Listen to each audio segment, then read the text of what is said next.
Everyone, lots going on in the conservative leadership race. Lots happening in the last day or so. And well, it's been kind of coronavirus all week long this week so far. And I realize it's Wednesday, but you know, that's been the big story. So let's focus on a bit of Canadian politics right now.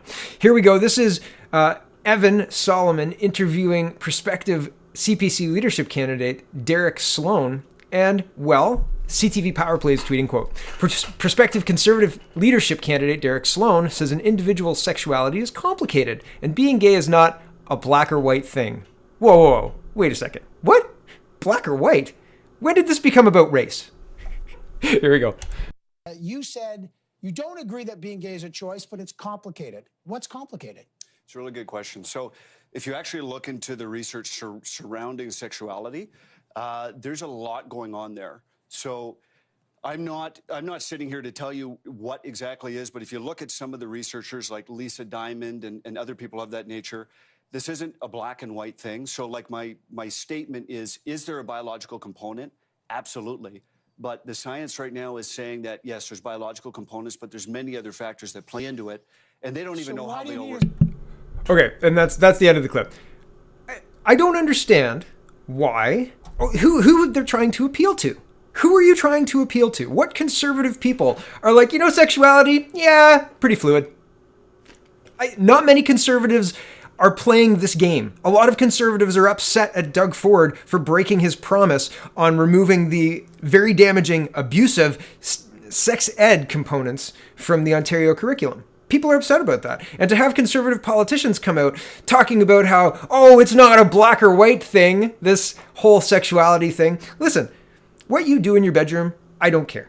I don't care. Let's have a talk about fiscal responsibility. Let's have a talk about taxes. Let's have a talk about how to create growth. What's the word? Hold on.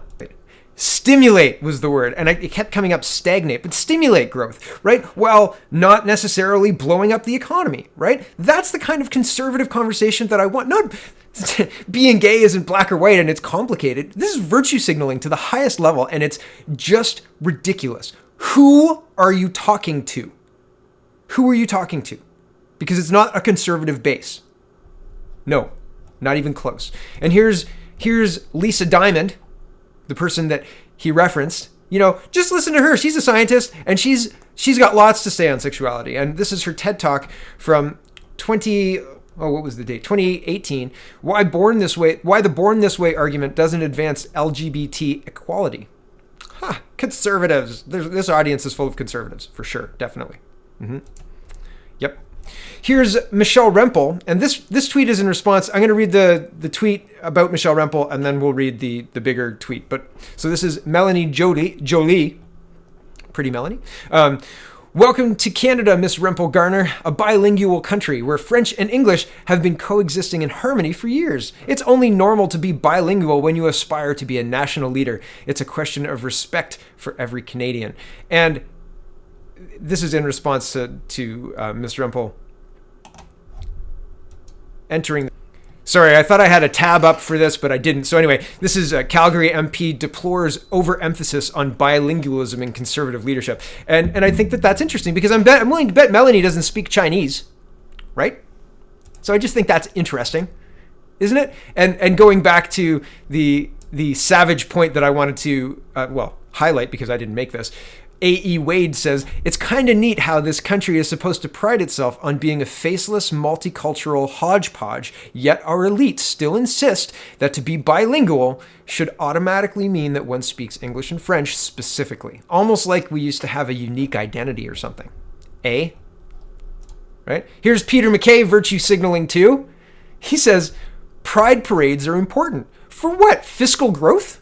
Tourism dollars, Peter? Is that what we're talking about? Oh, here's his statement. January 28th, 2020. Pride parades are important. We live in a world where sexual orientation and gender identity are still used by tyrants and bigots to belittle and oppress. In Canada, we are lucky to have a society that has grown more tolerant, more accepting, and more understanding, but there's still more work to be done. Did Mr. Trudeau write this? Maybe Mr. Trudeau's secretary wrote it.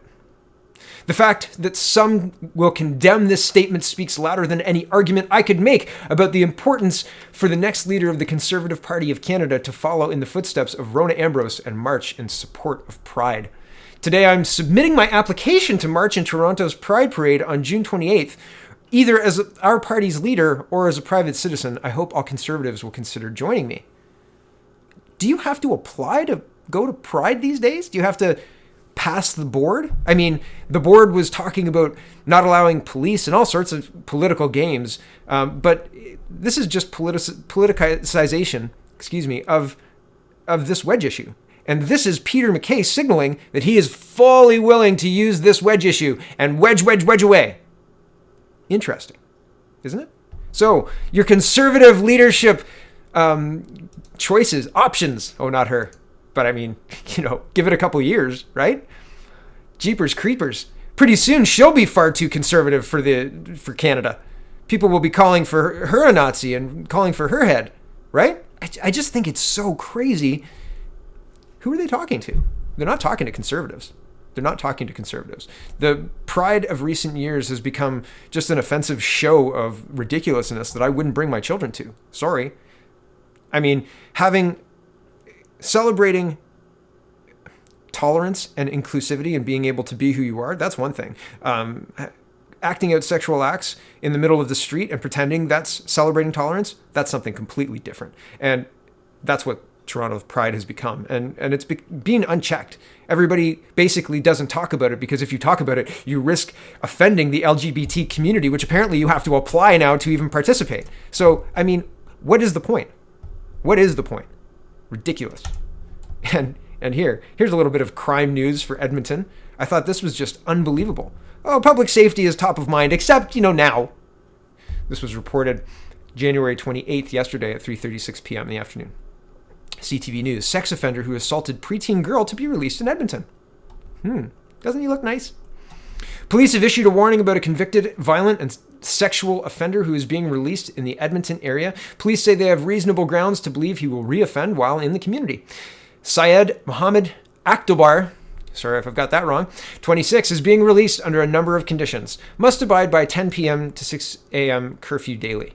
I don't know what that will do. If he's offending against what little girls are out after 10 p.m.? What 9-year-old girls, right? Or preteen girls. Really? It's just, what? Doesn't make any, that curfew doesn't make any sense. And there's nothing about having access to, victims of his offense, but it doesn't say he can't access children. Presence of children. There it is.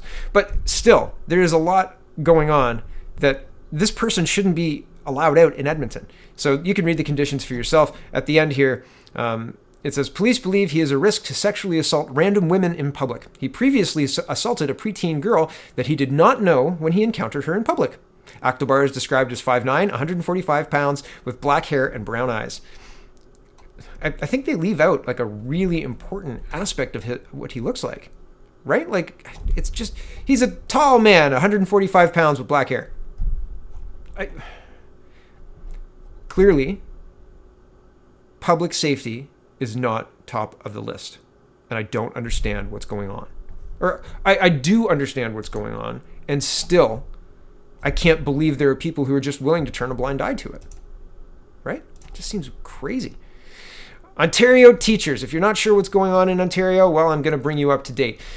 Ontario elementary school teachers province to resume bargaining after 6 weeks hiatus. So they haven't been bargaining for the last 6 weeks. And, well, here we go. Here's the article. The union representing public elementary teachers is set to sit down with government negotiators Wednesday for the first time in over a month. A government-appointed mediator has called the two sides back to the table as elementary teachers are in the middle of rotating strikes and are planning to escalate them next week. If no deals are reached by Friday, the EFTO plans to stage a province-wide strike once a week, with the first one set for Thursday, February 6th, and each board where it has members will be hit by a one-day rotating strike as well. So 2 days out of class most weeks for kids. Back to the article. Union President Sam Hamwood said he hopes the government negotiators have a mandate to remove further cuts, increase support for students with special needs, preserve the current kindergarten model, and maintain fair and transparent hiring practices. Education Minister Stephen Lisi says he hopes the unions come to the table with realistic proposals that prioritize student success over compensation demands. And I've had conversations with people. I talked about it on my show yesterday, talking about the difficulties of having violent children in classrooms. We used to segregate them. They used to be removed from the class and trained on how to be a member of the class. And now people, well, you just clear a classroom, right? Oh no, Johnny's having a hard time again. Everybody out, and let's let him destroy the room. It just doesn't make any sense. Again, we're just allowing the worst of us to control the situation, and nobody is willing to take control of it. And I don't understand it. And the problem is nobody's willing to fix the actual problem. Money won't fix this because the burnout is high because children are violent when you don't have the ability to stop them meaningfully, right? And I say again, could you imagine going to work and having a guy who just freaks out, flips his desk, even once a week? Like if that was regular and everybody said, listen, he just does that and he does good work, so we just deal with it. So if he does that, everybody just get up and leave. Doesn't matter what you're doing, just get up and walk out, let him destroy the place, and then come back and do what you have to do. Could you imagine what crazy, crazy world would have to be? You don't have to imagine, go spend a day in a grade 4 classroom that's got a kid who destroys the room. It is wild. It is wild. I've seen it firsthand. That's been my job. I know what's happening. I know what's going on. And I know they're not going to fix it. More money is not going to fix it. Less students aren't going to fix it. More money for special education because the special education that's being delivered doesn't address it. They've been dumping kids in the classroom who can't cut it, and the kids who can suffer. And it drives me crazy. Frustrating. So I support Mr. Lisi. I support the government saying no more. We need to solve the real problems. We need to address student success. So I say again, I do not support the teachers in this strike. They're being manipulated by their union. That is what I firmly believe. The last story for this morning. The government is coming for your guns, and it doesn't matter that their process, the way they're planning to address the gun crime, doesn't actually address the gun crime. And it's just frustrating. Here's Bill Blair tweeting, "Our government will take decisive action to strengthen gun control and keep our communities safe." This morning I shared my thoughts with the Toronto Star. The Toronto Star's stock price is like 40 cents a share at this point in time. It's really, really bad. Nobody reads the Toronto Star. And the reason is people don't like being lied to, right? People don't like having propaganda shoved down their throat like it's truth. And well, like Bill Blair says, they're going to keep the communities safe by strengthening gun control, except that we have good enough gun control. In fact, all of the guns that are being used in a lot of these crimes are being used by criminals. So they're in illegal situations anyway. Making it more illegal to have the gun doesn't do anything to prevent the criminal from doing the illegal thing they're already doing. Right? So strengthening the gun laws only affects people who are law-abiding citizens. And so it doesn't affect gun crime that's rampant in Toronto and has been for the last few years. And yet they say that they're trying to keep our communities safe, but their actions say something different. I say again, I have young children. And sometimes when your words say one thing and your actions say something different, it's the actions that speak louder.